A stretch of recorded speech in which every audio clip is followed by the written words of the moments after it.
Okay, so here we're going to talk about how to find the polynomial given the complex zeros. So in this example, you can see that we're given one complex zero. It's 3 plus 2i.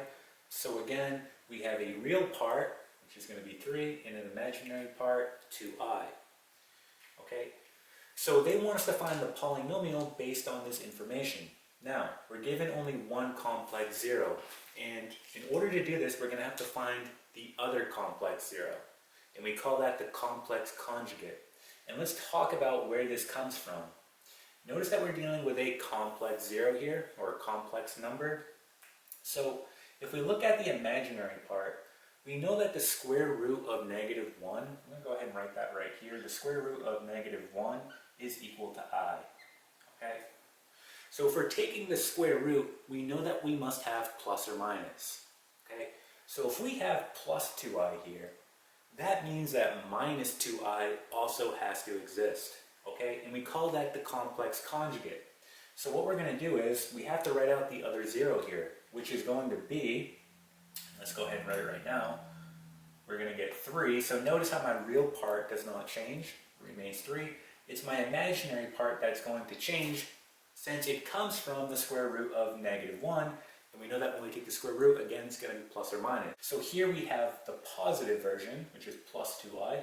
Now we have to include the negative version, which is going to be minus 2i. Again, this is called the complex conjugate. All right? So now that we have the two zeros, we can go ahead and find this polynomial. So let's talk about how we're going to do this.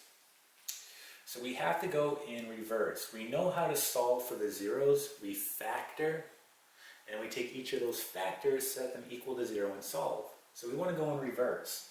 So think about what this says here.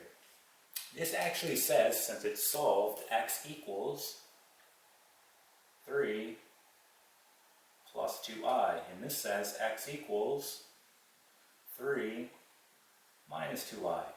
So what we want to do is we want to return this back to its factored form, right? So think about what you need to do. You simply need to move these two terms over to the left side so that this is equal to 0. So you're going to have x, I'll go ahead and write in parentheses, x minus, and then we'll have 3 plus 2i equal to 0. We're going to do the same thing here. We get x minus, and we're going to get 3 minus 2i equal to 0. Okay? So we have them both in their factored form, and now we just want to go ahead and combine them. So you're going to have x minus, and we have 3 plus 2i, and then we're going to have x minus 3 minus 2i. Again, and now this is all going to be equal to 0. So we just took our known zeros, which are complex, and we put them back in their factored form, right? So we're just going in reverse. So now that you have this written out, let's go ahead and just simplify this down. Let's go ahead and distribute this negative inside to both of our terms. So now we're going to get x minus 3 minus 2i, and we get x minus 3 and then plus 2i. Okay, and again, all equal to 0. So at this point, all you need to do is just go ahead and multiply out all your terms, and you're going to get the polynomial with these complex zeros. So let's go ahead and erase this. So we're done. And what I'm going to do, I'm going to go ahead and just rewrite what we have here. So we have x minus 3 minus 2i, okay, and then x minus 3 plus 2i. And at this point, you don't have to write equal to 0. Again, we're just trying to find the polynomial. We're not going to solve this. All right, so you don't have to write equal to 0 here, because again, all we're going to do is just multiply out all our terms. All right, so let's erase that. And we're just going to go ahead and multiply them out. So starting with the first term, we're just going to go ahead and distribute to each of our terms. So let's go ahead and do this. So we get x times x, we get x squared. x times negative 3, negative 3x. X times 2i, we get positive 2xi. Okay, let's move on to our next term. So negative 3 times x, negative 3x. Negative 3 times a negative 3, that's going to give us positive 9. Okay. Negative 3 times a 2i, so that's going to give us negative 6i. Okay, let's move on to our next term. Negative 2i times x, we get negative 2xi. Negative 2i times a negative 3, that's positive. So we get positive 6i. All right, and then our last one, negative 2i times 2i, negative 4i squared. All right, let's go ahead and clean this up. So what I like to do is go ahead and see if I can cancel out any terms with opposite signs.